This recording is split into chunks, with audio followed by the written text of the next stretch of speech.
नमस्कार दोस्तों, आप देख रहे हैं एक्स्ट्रा न्यूज लाइव और मैं हूं दिलजीत। क्या आपने बहराइच हिंसा के आरोपियों के चेहरे को देखा है? क्या जितनी भी गिरफ्तारियां हो रही हैं उनकी गिरफ्तारियों के पीछे के नाम, चेहरा, उनके बारे में कहीं कुछ लिखा है? कुछ दिनों से दैनिक भास्कर की एक रिपोर्ट बहुत वायरल हो रही है, जिसमें ये दिखाया गया और बताया जा रहा है कि किस तरीके से बहराइच के हिंसे को भड़काया गया। पुलिस के द्वारा 2 घंटे का समय दिया गया कि जितनी हिंसा करनी है कर ली जाए। उसके बाद इसमें राजनीति भी शुरू हो गई है। आम जनता सवाल नहीं पूछता, जबकि पूछना चाहिए, ये उसका अधिकार है। फिर भी आम जनता सवाल नहीं पूछती, इसलिए विपक्ष में बैठे नेता सवाल पूछते हैं और विपक्ष में बैठे हुए समाजवादी पार्टी के राष्ट्रीय अध्यक्ष अखिलेश यादव सवाल कर रहे हैं कि क्या बीजेपी हिंसा करवा रही है। लेकिन उससे पहले एक अहम बात मैं आपको बताना चाहती हूँ दोस्तों। बीजेपी के ही बहराइच के विधायक बीते दिनों यह आरोप लगाते हैं कि हिंसा किसने करवाया है, बकायदा नाम बताते हैं, इसके साथ ही मुकदमा भी दर्ज करवाते हैं। हैरान मत होइए दोस्तों, पूरी कहानी बताती हूँ। उत्तर प्रदेश के बहराइच हिंसा मामले में बीजेपी विधायक सुरेश्वर सिंह ने अपनी ही पार्टी के नगर अध्यक्ष समेत 7 लोगों पर केस दर्ज किया, मुकदमा किया। सुरेश्वर सिंह ने तहरीर दी और वे अब मैं आपको शब्द से सुनाती हूँ। नगर कोतवाली में दर्ज विधायक महसी सुरेश्वर सिंह ने एफआईआर के मुताबिक 13 अक्टूबर को महाराजगंज में हिंसा में राम गोपाल मिश्रा के शव को बहराइच मेडिकल कॉलेज के बाहर गेट पर रखकर भीड़ प्रदर्शन कर रही थी। वह अपने अन्य सहयोगियों के साथ शव रखे लोगों से मिलने पहुंचे। इसके बाद डीएम से मिलने सीएमओ कार्यालय पहुंचे, जहां सीएमओ संजय कुमार और सिटी मजिस्ट्रेट शालिनी प्रभाकर भी मौजूद थी। सभी को साथ लेकर दोबारा से मृतक के परिजनों, ग्रामीणों के पास पहुंचे और बातचीत कर शव को मंजरी ले जाने लगे। ये विधायक जी बकायदा लिखित में अपने मुकदमे में दर्ज करवाया है। इसके बाद मुकदमा दर्ज कराने के बाद भाजपा विधायक पलट गए। अब वे प्रेस कॉन्फ्रेंस कर रहे हैं कि मैंने स्पष्ट रूप से कहा है कि मुकदमा लिखा देने से ना कोई मुजरिम होता है और ना ही कोई दोषी होता है। जहाँ की घटना है वहाँ सीसीटीवी लगे हैं, उन्हें विवेचक देखेगा और जो भी दोषी होगा, जिसने फायर किया होगा, जिसने ईंट पत्थर चलाया होगा, उस पर कार्रवाई होगी। ये बातें मंगलवार को अपने आवास पर पत्रकारों से बातचीत के दौरान भाजपा के महसी विधायक सुरेश्वर सिंह ने कही। भाजपा विधायक ने कहा कि इसका महाराजगंज की घटना से कोई लेना देना नहीं है। मुकदमा दर्ज होने के बाद में मुझे जानकारी हुई कि अर्पित श्रीवास्तव भाजपा के युवा मोर्चा के नगर अध्यक्ष हैं। अब बताइए दोस्तों, बहराइच के महाराजगंज में जो दंगा हुआ, जो हिंसा हुई, वहाँ पर कोई भी अधिकारी, कोई भी अखबार, न्यूज़ चैनल यह नहीं बता रहा कि दंगा किसने करवाया है, और जो नाम आ रहे हैं वो किसके आ रहे हैं वो आपको पता भी है। लेकिन भाजपा विधायक की ओर से पहले तो राम गोपाल मिश्रा हत्याकांड के बाद 7 नामजद अज्ञात पर बलवा समेत गंभीर धाराओं में मुकदमा दर्ज करवाया गया। इसमें भाजपा युवा मोर्चा नगर अध्यक्ष अर्पित श्रीवास्तव समेत अन्य लोग शामिल हैं। विधायक जी ने खुद मुकदमा दर्ज करवाया, अब मुकर रहे हैं। अब जो होगा जांच के बाद ही पता चलेगा कि आखिर सच्चाई क्या है।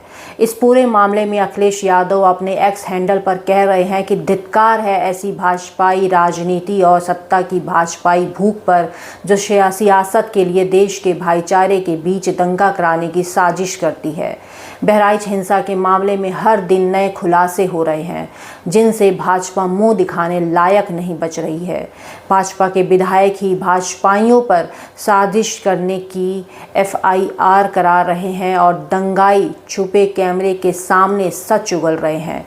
भाजपा के जो थोड़े बहुत समर्थक और वोटर बचे हैं, अब वो भाजपा का यह षड्यंत्रकारी और हिंसक रूप देखकर वो भी शर्मिंदा है। भाजपा ने अपने समर्थकों की भावनाओं को गुमराह करके उनका इस्तेमाल अपनी सत्ता को बनाए रखने के लिए किया है। सच तो यह है कि भाजपा अपने ही लोगों के खिलाफ षड्यंत्र कर रही है। भाजपा भाजपाइयों से दंगे कराकर उन्हें ही फंसा दे रही है। तभी तो भाजपा का विधायक भाजपाइयों के खिलाफ रिपोर्ट लिखवा रहा है। तो वहीं विधायक सुरेश्वर सिंह ने कहा कि सपा प्रमुख अखिलेश यादव ने ट्वीट किया है कि भाजपा विधायक ने भाजपा पदाधिकारियों पर दंगा करने मुकदमा लिखवाया है, जो सरासर गलत है। अखिलेश यादव इसी को आधार बनाकर उपचुनाव लड़ना या अपनी जमानत बचाना चाहते हैं, तो वह कुछ भी लिखें, हमें कुछ भी नहीं कर सकते हैं। कहा कि अखिलेश नशेड़ियों के वीडियोस ट्वीट कर वाहवाही बटोर रहे हैं। दोस्तों, मैं आपसे पूछना चाहती हूं कि अखिलेश यादव या दूसरा विपक्ष पार्टी नशेड़ियों का वीडियो पोस्ट कर रहा है, वायरल वीडियो। दोस्तों, दैनिक भास्कर ने अपने स्टिंग ऑपरेशन में इस बात का खुलासा किया है, जो बहराइच की दंगा करवाना चाहता था उसमें किसकी कितनी साजिश थी, वही वीडियो अब वायरल हो रहा है। विधायक जी ने अपने ही पार्टी के लोगों के ऊपर मुकदमा दर्ज करवाया और बाद में मुकर गए। दोस्तों, दैनिक भास्कर के स्टिंग के पीछे जो सच छिपा था वह सबके सामने है। इसके बाद बहराइच पुलिस ने भी इस बात की पुष्टि अब तक नहीं की है कि जो स्टिंग हुआ है वह झूठ है। कहीं कुछ तो सच्चाई रही होगी, जो बहराइच पुलिस आज तक अभी तक चुप है। क्योंकि दोस्तों, यह देखिए, बहराइच पुलिस का ट्विटर हैंडल लगातार वो अपने ट्वीट पर पोस्ट कर रहा है, लेकिन वह यह नहीं कह रहा है कि जो स्टिंग भास्कर के द्वारा किया गया, जिसमें वो बात कही जा रही है कि बहराइच पुलिस ने 2 घंटे की छूट दी थी, इस बात का बहराइच पुलिस खंडन कर रही हो। अपने ट्विटर हैंडल पर ये कहीं से भी देखने को नहीं मिल रहा है। इस बातों का फ़िलहाल आप लोग अंदाज़ा खुद लगाइए कि इस बात के पीछे क्या रीज़न हो सकता है कि बहराइच पुलिस अब तक शांत है। मेरे वीडियो रिकॉर्ड करने तक और इसे यूट्यूब तक लगाने तक ऐसा बहराइच पुलिस की तरफ से अपने तरफ से कोई भी सफाई नहीं दी गई है कि जो भास्कर ने स्टिंग किया था वो गलत था या सच था, तो कितना सच था और कितना नहीं। तो वहीं अब भाजपा के जो विधायक हैं वो अखिलेश यादव पर आरोप लगा रहे हैं। पहले तो आपने खुद ने ही उन 7 लोगों के ऊपर नामजद मुकदमा दर्ज करवाया था और अब आप मुकर रहे हैं। अब आप कह रहे हैं कि ये सब जांच का विषय है। अब आप कह रहे हैं कि विवेचना होगी, सीसीटीवी कैमरे लगे हुए हैं जगह जगह, उसमें पुष्टि होगी कि कौन है कौन नहीं है। तो जब यही सारी चीज़ें हैं तो मुकदमा तो खैर आपने दर्ज करवाया है ना, वो तो जाएगी। अब आप मुकर रहे हैं तो क्या अब आप मुकदमा भी वापस लेंगे?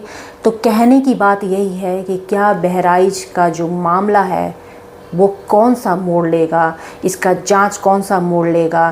क्या कुछ जांच में रिपोर्ट निकल कर सामने आएगा या फिर ऐसे कोई एक और चैनल, कोई एक और अखबार स्टिंग करेगा, कोई एक नई बात फिर निकल कर सामने आएगी? आप खुद समझदार हैं, समझ सकते हैं कि सच क्या है, झूठ क्या है। राजनीति तो जो कर रहे हैं वो कर रहे हैं, लेकिन मैं कह रही हूँ ना कि आम जनता को सवाल पूछने का अधिकार है, तो उन्हें सोचने का भी अधिकार है। आप सोचिएगा ज़रूर। आप हमारे इस खबर को लेकर आपकी क्या कुछ है राय, कमेंट करके हमें ज़रूर बताएं। ज़्यादा से ज़्यादा शेयर करें और चैनल को अगर अभी आपने सब्सक्राइब नहीं किया तो सब्सक्राइब करें। फेसबुक पेज में देख रहे हैं तो पेज को फॉलो करना ना भूलें। नमस्कार।